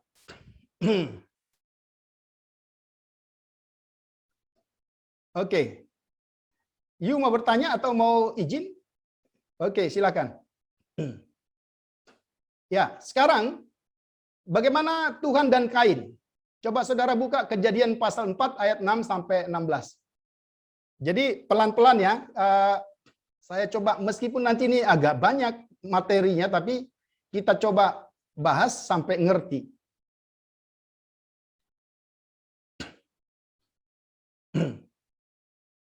Oke, saudara perhatikan ya. Ada juga hal yang menarik. Setelah saya melihat, pelajari lagi, iya ini sungguh luar biasa. Oke, dalam kisah Kejadian 3, Adam dan Hawa diusir dari sebelah timur Taman Eden. Oke. Di sana Adam dan Hawa membesarkan dua anak pertama mereka. Terserahlah mau anak pertama, tapi ini kalimat pengantarnya, Kain dan Habel. Tampaknya Tuhan memang memiliki komunikasi dengan mereka. Jadi saudara perhatikan, dari sini saya memahami ya, tidak putusnya komunikasi Allah dengan manusia. Manusia sudah berdosa sekalipun, saudara perhatikan ini, ya. Tampak Tuhan memang memiliki komunikasi dengan mereka karena Tuhan mendekati Kain. Ya, jangankan Adam, anaknya, anak dari manusia yang berdosa itu pun didekati Tuhan loh. Perhatikan. Ya. Ya, dan berkomunikasi dengannya dalam hubungannya dengan persembahan yang dia berikan. Oke, perhatikan ya. Ini kita perhatikan. Pertanyaan Tuhan kepada Kain, di mana Habel adikmu itu? Pasal 4 ayat 9, lihat Alkitabnya ya. Oke. Saudara, ketika kita tiba pada pertanyaan ini, di mana adikmu, di mana Habel adikmu itu, atau bahasa yang sederhana, di mana saudaramu itu? Ya, ini kan mengingatkan kita kepada pertanyaan Tuhan yang pertama. Di manakah engkau? Lagi-lagi, apa memang Tuhan ini apa ya? Tidak tahu, nggak mungkin tidak tahu. Saudara perhatikan, ya, Tuhan tidak berubah. Mengapa saya katakan tidak berubah di sini? Tuhan selalu menginginkan kejujuran, keterbukaan manusia. Apa Tuhan tidak tahu kalau Habel sudah dibunuh? Tahu. Apa susahnya buat dia? Buat Mas Joko sulit, ya kan? Tapi buat Tuhan tahu. Ya. Siapa misalnya yang mengambil, ya, ambil bukunya Mas Rizky dari asrama? Rizky sendiri nggak tahu, tapi Tuhan tahu, kan gitu. Siapa yang hari ini sedang berpikir lain selain dari mata pelajaran ini? Pak Tobing juga nggak tahu, tapi Tuhan tahu gitu. Nah, supaya ada aplikasinya gitu ya. Saudara perhatikan, di manakah Habel adikmu itu? Ini mengingatkan kita pada pertanyaan Tuhan yang pertama.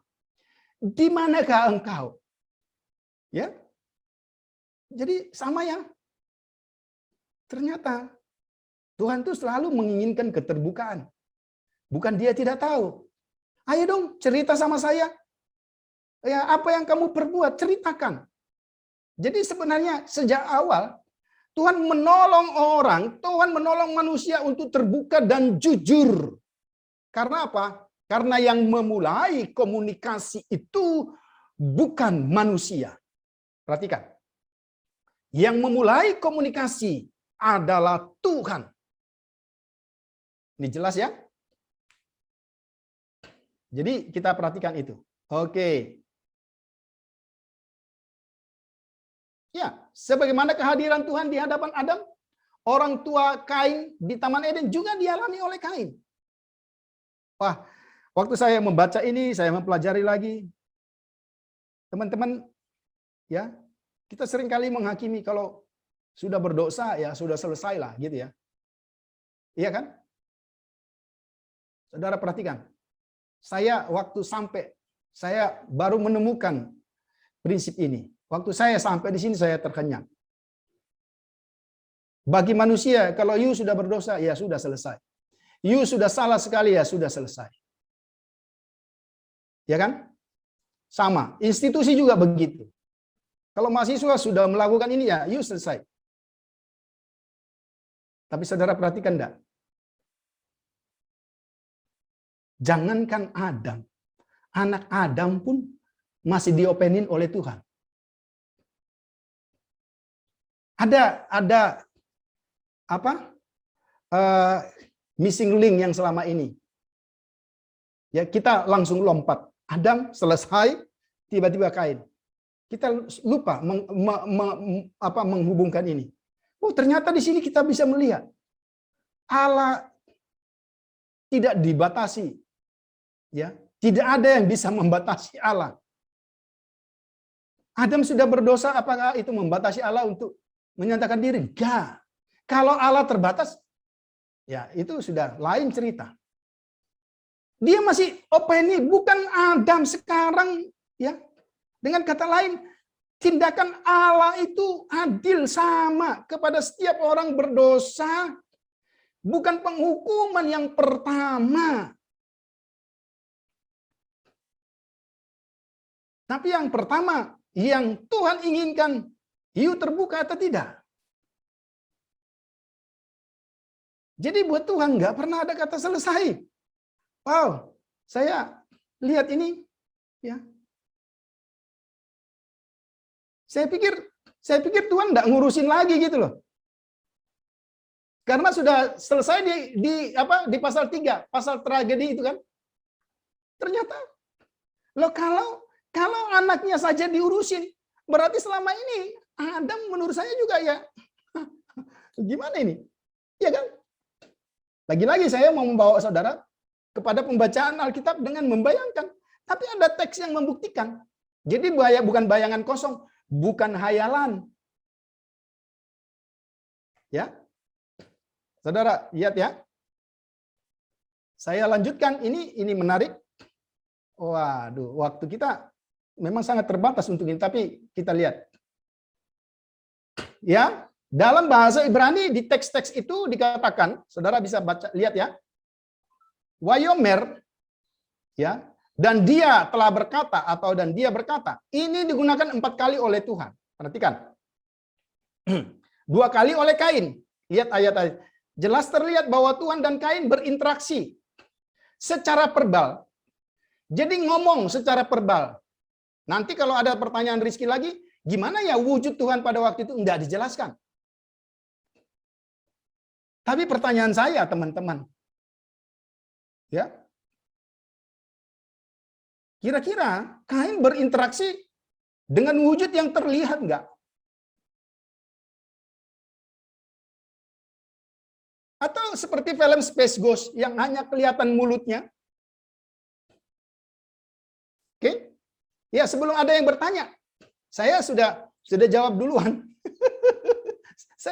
Enggak, karena gini, memang tidak dijelaskan. Tapi pertanyaan saya, kalau kita lihat dari ayat ini, jadi ada ayat yang secara eksplisit yang membawa kita kepada yang implisit, Ada ayat yang eksplisit yang bisa membawa kita kepada yang implisit.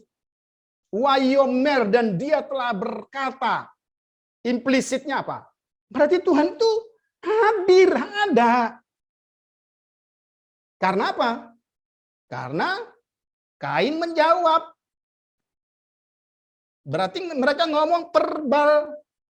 Bukan dalam mimpi, bukan dalam vision. Oke? Nah, sekarang lihat lagi yang secara eksplisit. Ini kan pertanyaannya, apakah Tuhan dalam teofani ini mengambil bentuk yang terlihat sehingga Kain dapat melihat atau hanya dapat didengar? Perhatikan ya.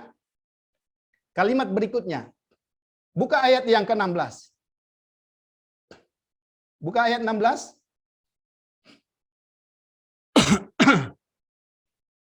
Silakan baca, salah seorang membaca. Ayat 16. Kain pergi dari hadapan Tuhan dan ia menetap di tanah Nod di sebelah timur Eden. Oke. Saudara perhatikan? Ini kan eksplisit. Yang eksplisit ini menjelaskan yang implisit tadi. Ada ketidakpuasan? Iya. Karena nggak semua bisa dijelaskan. Kalau saudara bisa jelaskan Tuhan semua, dia bukan Tuhan. Iya kan? Ya, itu jelas sekali. Maka udah kita puaslah. Tapi gini, kalau yang eksplisit ada aja saudara enggak kuasai, saudara rugi. Jadi saudara kuasai supaya saudara bisa seperti yang saya katakan tadi, saya salah satu teori yang saya pakai, saya suka membayangkan. Tapi saya lihat ayat-ayatnya yang secara eksplisit. Hal ini menjelaskan kemungkinan, ya Pak, saya pakai kata kemungkinan, bahwa kehadiran Tuhan lebih dari sekedar suara, tapi penampilan fisik, karena dia pergi dari hadapan Tuhan. Buat saya sih, ini nggak sulit, ya. Buat saya ini nggak sulit, karena Tuhan nggak harus dinyatakan sebagaimana yang dalam pikiran kita. Karena kita begitu terbatas untuk mengetahuinya. Ya, saudara perhatikan ya. Jadi itu kira-kira kalau saudara lihat. Nah, oke. Tentang Kain. Ada yang mau bertanya? Bagaimana Tuhan menyatakan diri kepada Kain? Silahkan. Sebelum kita mulai kepada topik yang lain. Ya, silahkan maju. Bagaimana preposisi yang mengatakan bahwa Allah adalah kudus dan sedangkan Kain sudah menjadi berdosa, apalagi setelah dia membunuh adiknya Habel. Jika dia bertemu dengan Allah, mengapa dia tidak mati, Pak? Jika preposisinya demikian. Ya, oke. Banyak presuposisi waktu membaca kitab ini. Oke, saya mau mempertegas lagi. Oke, coba baca. Coba baca Yesaya 59 ayat 1 dan 2. Saya menambah apa yang dikatakan oleh Esa.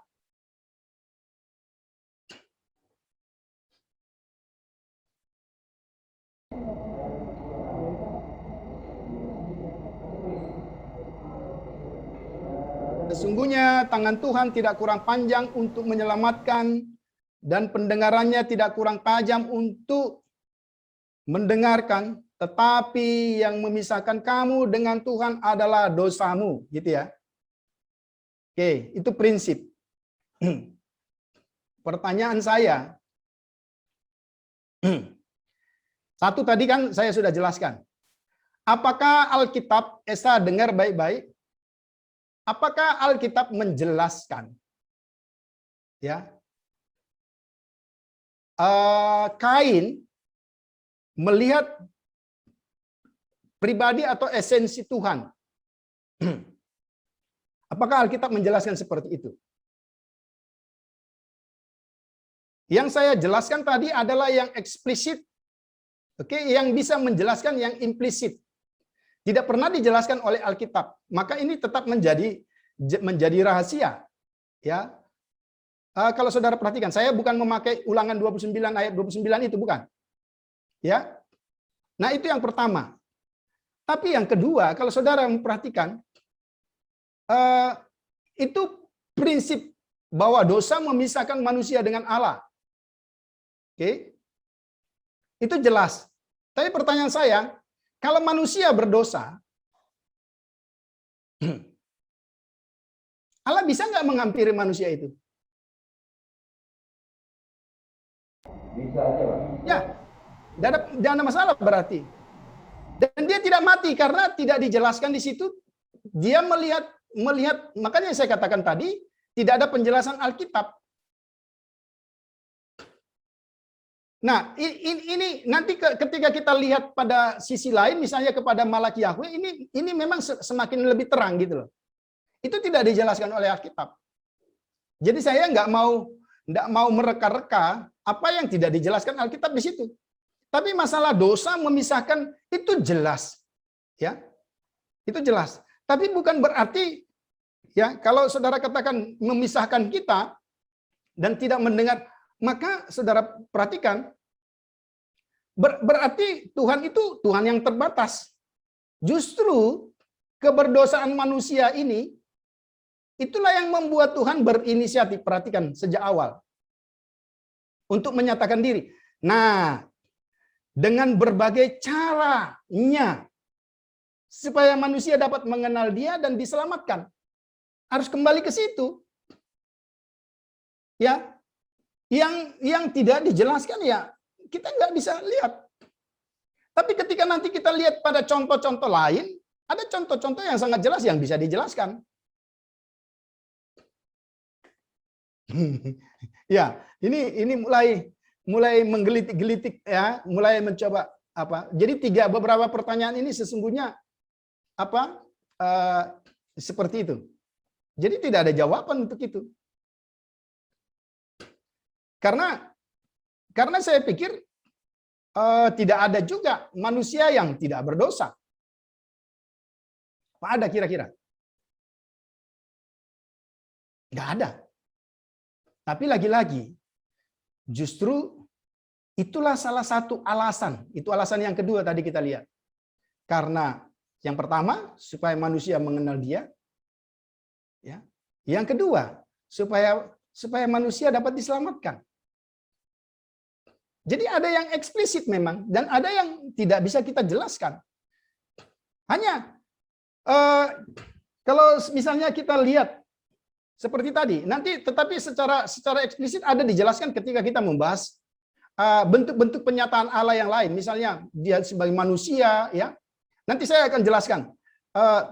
Tapi belum sekarang. Mengapa saya berani katakan itu sebagai wujud dari Allah Tritunggal, khususnya pribadi yang kedua. Nanti kita akan lihat contoh. Itu ada prinsip yang tidak bisa diubah, baik dari PL maupun PB. Oke? Ya, secara singkat misalnya, Karena yang hanya dapat terlihat itu hanya pribadi yang kedua. Itu jelas dari Alkitab. Ya. Nanti kita lihat, ketika kita membahas Malak Yahweh, nggak harus saudara setujui, tapi saya jelaskan prinsipnya. Cuma saya nggak mau saudara ada di setia, ada di kelas ini, saudara menjadi orang yang Unitarianism. Saudara lebih baik berhenti. Ya, saya tegas. Karena berarti saudara tidak meyakini kebenaran firman Tuhan. Ya. Ini hanya masukan aja. Nah, ini saya tidak jawab itu, kira-kira gitu ya. Oke. Kita lihat ya sekarang Henok. Ya, waktu kita memang sangat terbatas, hanya tinggal 5 menit. Pak, saya punya pertanyaan Pak, karena waktunya sudah sangat mepet, jadi mungkin bahasanya ke depan. Saya ingin bertanya tentang persoalan Kain dan Habel, karena kan kita lihat di situ bahwa mereka dapat dikatakan sangat dekat dengan Allah, saya katakan saja demikian, karena Allah masih menyatakan dirinya dan bisa dikatakan dengan sejelas-jelasnya gitu. Dijelaskan di dalam perjanjian baru bahwa Habel mempersembahkan persembahannya karena iman. Nah, iman seperti apa yang dimaksud di situ? Sedangkan kita melihat bahwa mereka sangat dekat dengan Allah. Nah, apakah yang maksudnya kita dapat memikirkan apakah yang dipersembahkan Kain itu apa alasan sehingga apa yang dipersembahkan Kain itu seolah-olah dikatakan tidak beriman, sedangkan mereka itu sepertinya terlihat jelas bahwa dia mempersembahkannya kepada Allah, Pak. Iya. Ya. Jadi saya klarifikasi dulu. Alkitab tidak katakan, bentar ya, saya klarifikasi dulu ya. Alkitab tidak katakan bahwa Kain dan Habel dekat dengan Allah. Itu harus clear. Oke? Tidak harus dikatakan Allah tidak, betul ya, ada. Tapi itu yang saya katakan tadi. Tunggu dulu, kalau Allah menyatakan diri mendekatkan, bukan berarti mereka dekat dengan Allah. Manusia yang jauh dari Allah sekalipun, lihat pribadi ini yang datang. Saudara jangan bilang kalau orang yang berdosa yang jahat itu kemudian didekati Allah, kemudian boleh saudara katakan, oh dia dekat dengan Allah. Enggak bisa kita katakan itu. Ini klarifikasi dulu. Nah, tetapi kan Allah menyatakan diri, tentu kan dengan tujuan yang tadi yang di atas. Oke. Saudara lihat apa yang dikatakan Ibrani, mengapa diterima? Iman yang dimaksudkan di situ apa? Saya mau tanya dulu, apa sih iman?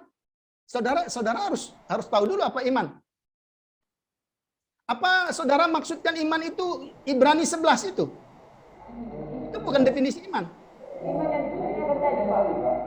Itu pertanyaannya, Pak. Ya, saya mau definisikan dulu. Saudara harus definisikan, bukan itu pertanyaannya. Tunggu. Pertanyaannya apa tadi? Bukan itu pertanyaan. Apa yang dimaksudkan dengan iman menurut saudara? Itu harus clear dulu. Kalau saudara bisa menjawab, maka itu bisa dihubungkan. Saya bukan ngelak loh jawab, enggak. Kalau saudara maksudkan iman yang dimaksudkan itu apa?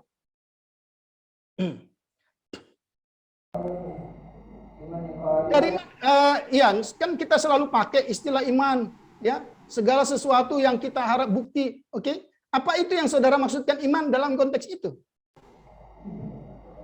Lihat ya, ketika penulis perjanjian baru, perhatikan, ya mengutip sesuatu, dia bisa menyetir apa yang disampaikan penulis PL itu dengan sesuai dengan konteksnya, bukan berarti menyalahkan, bukan. Saya kasih contoh. Oke, sekarang buka ya. Sekarang buka Habakuk pasal 2 ayat 4. Saya mau menjelaskan bagaimana penulis PL supaya saudara ngerti bahwa dia bisa memberikan dimensi yang lain sesuai dengan konteksnya. Bukan berarti salah, enggak. Coba saudara perhatikan. Oke, sudah. Oke, coba baca Mas Joko.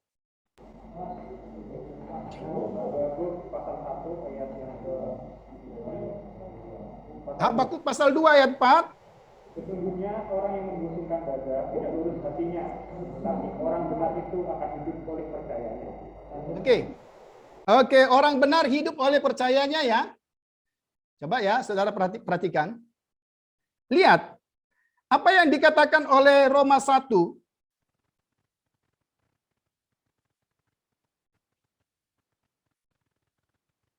Ya.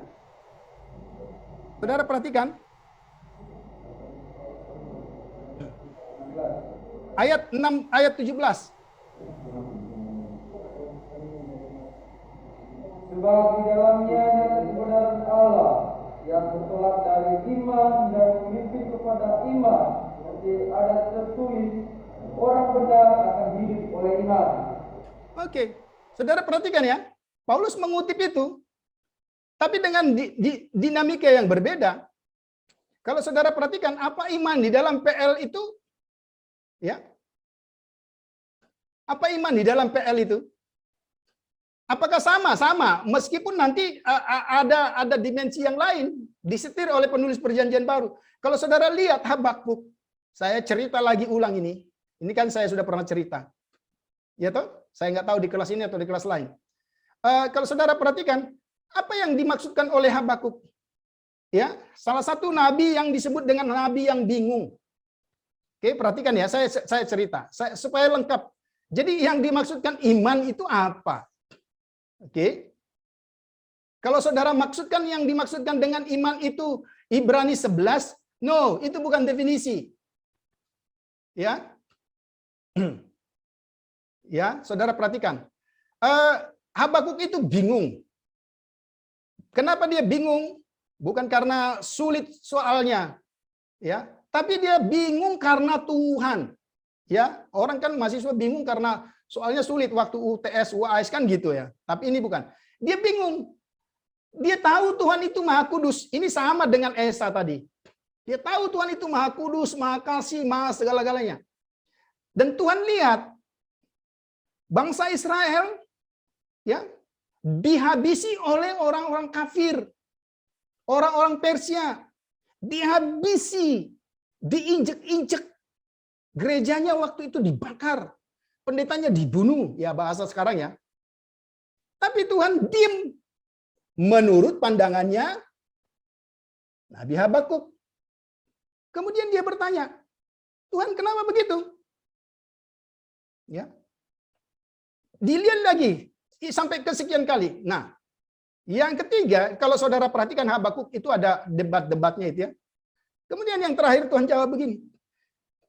Waktu kamu lihat itu, kamu harus menyadari bahwa aku ini adalah ya, yang kamu lihat itu kan hanya secara kasat mata.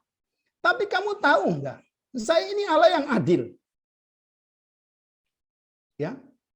Allah yang adil. Jadi lihat, iman ini dia seseorang itu bisa melihat dengan cara pandang Allah gitu ya. Ya. Maka saudara kamu lihat, kamu bilang bangsa yang menjajah itu subur, tapi itu hanya kamu lihat dari kasat mata. Ya. Kamu hanya lihat dari waktu yang sangat singkat. Perhatikan, aku ini Allah yang tidak terbatas, Allah yang adil. Kamu perhatikan orang yang saya biarkan, ya, saya biarkan untuk menjajah kamu itu sebenarnya saya punya maksud supaya kamu yang saya jajah datang ke saya, kira-kira begitu ya ceritanya. Kira-kira begitu. Tapi kamu tidak datang, ya. Tapi orang yang saya biarkan menjajah kamu ini kebablasan, malah membusungkan dada. Nah, itu dia. Kamu tahu nggak? Sebentar lagi mereka akan binasa.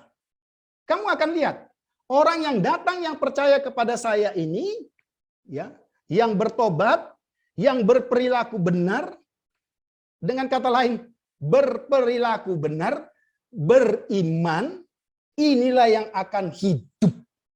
Tapi bangsa kafir yang kelihatannya makmur tapi jahat akan mati.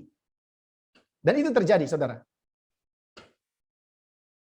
Nah, itu diambil Rasul Paulus.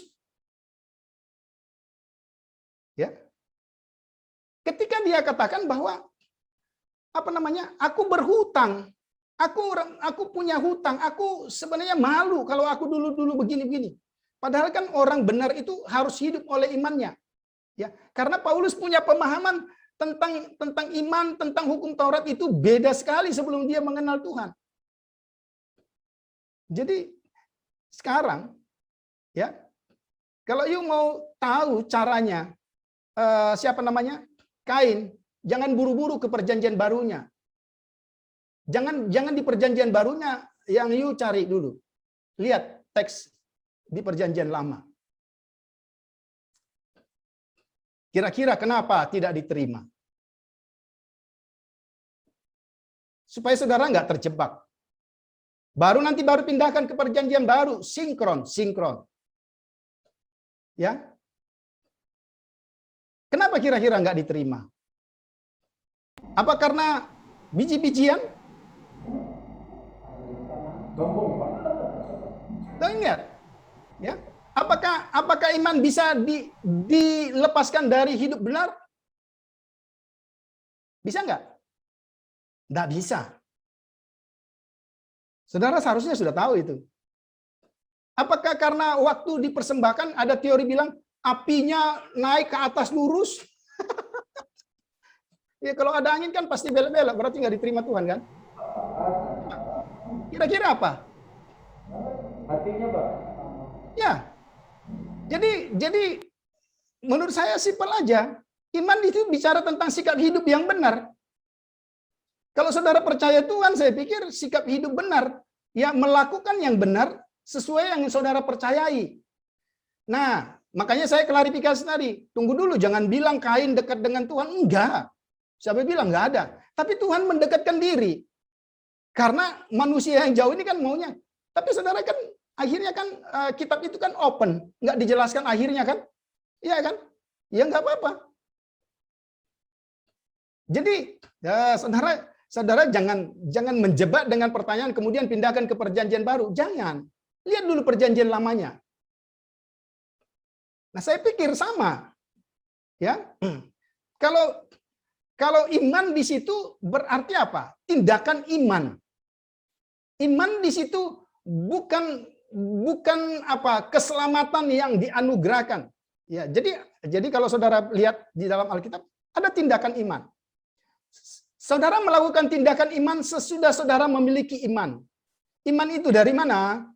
Iman itu pemberian. Kapan? Nggak tahu. Jadi yang dimaksudkan di situ, ya, mengapa tidak berkenan sangat jelas menurut saya. Ya, sangat jelas. Hatinya jelek, motivasinya jelek, iya, sudah jelas. Jadi saudara perhatikan, kan kita sudah belajar, dosa itu tidak pertama-tama dilihat dari perbuatan. Tapi dimulai di mana? Oke? Di dalam hati. Oke, maka pendidikan, ya saya sudah pernah bilang, saya mau teman-teman mencetuskan bukan pendidikan anak usia dini, kalau dia sudah lahir, tapi saudara mulai buat satu inovasi, pendidikan dalam kandungan. Karena manusia sudah berdosa dalam kandungan. Ya, silakan buat. Ini ide saya. Ya, dan ide itu ada di Alkitab. Jadi kalau saudara tanya apa iman itu? Tindakan. Tindakan Habel. Ya, tidak yang benar. Tindakan Kain tidak benar. Di mana dilihat? Ya, bukan pada persembahannya pertama. Tapi hatinya sudah kotor. Hatinya sudah benci. Dan pertanyaan Tuhan kan jelas. Ya, sebenarnya saudara perhatikan. Tuhan sudah mulai memfasilitasi supaya dia kembali. Tapi enggak. Oke. Jadi saya enggak mau terjebak dengan pertanyaan alih-alih saudara langsung membuat keperjanjian baru. Harus lihat dulu pada teks itu. Ya, dan kalau sudah diklarifikasi tadi, jadi iman bukan bukti. Ya, masa saya masih perlu perlu beriman sih? Dia sudah saya lihat. Kira-kira perlu nggak? Gini, logikanya gini. Saya masih perlu nggak beriman atau percaya kepada Mas Joko? Saya sudah lihat dia. Masih perlu nggak? Perlu. Loh, kenapa? Saudara lihat. Loh, saudara salah membaca Alkitab berarti. Lihat, Allah sudah menyatakan diri pada umatnya. Yohanes 1 ayat berapa itu? Ayo buka supaya saudara enggak.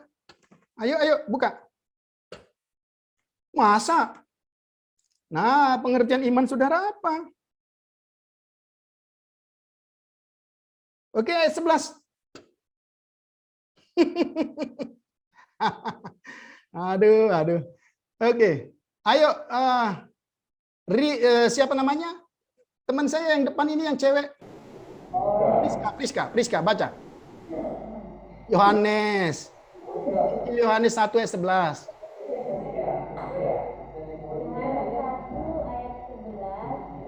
Ia datang kepada milik kepunyaannya, tetapi orang-orang kepunyaannya itu tidak menerimanya.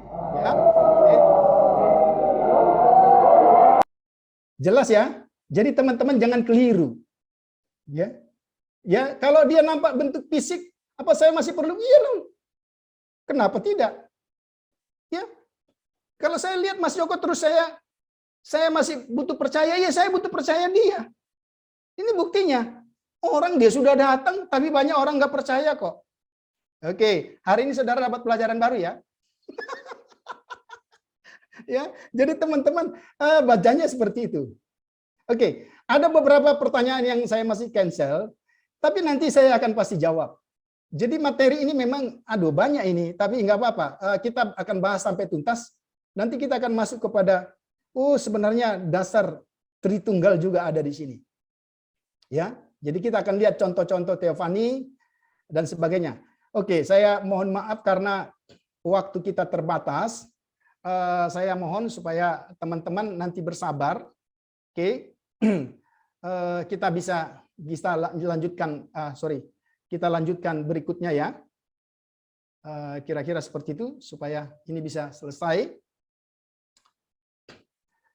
Kalau nanti pembahasannya sudah selesai, baru ya sebenarnya itu ada di buku itu. Cuman mungkin sistematikanya dan sebagainya masih kurang dan ada banyak buku yang saya pakai untuk mengerjakan ini. Nanti saya akan coba share. Tapi kalau sudah kita selesai, jadi tidak perlu ingatkan saya minggu ini karena minggu ini belum selesai. Oke teman-teman, sampai di sini pembelajaran kita. Pertanyaan-pertanyaan yang belum dijawab atau pertanyaan-pertanyaan yang sudah dilontarkan, saya harap teman-teman sudah mulai berpikir kritis. Tetapi saya mau sih berharap lebih dalam lagi, lebih melihat ya, lebih detail, lebih komprehensif gitu ya. Teman-teman yang belum berpartisipasi silakan dalam kali berikutnya saudara bisa berpartisipasi karena ruang ini free, ini gratis. Jadi saudara kalau bertanya tidak dipungut biaya. Dan saya senang, semoga ini tidak hanya untuk saudara, saya kalau recordnya ini benar saya akan publikasi karena buat saya ini juga penting bagi orang lain. Kalau saudara nanti publikasinya berhasil, saya record materi ini saya record, saya akan share kepada saudara.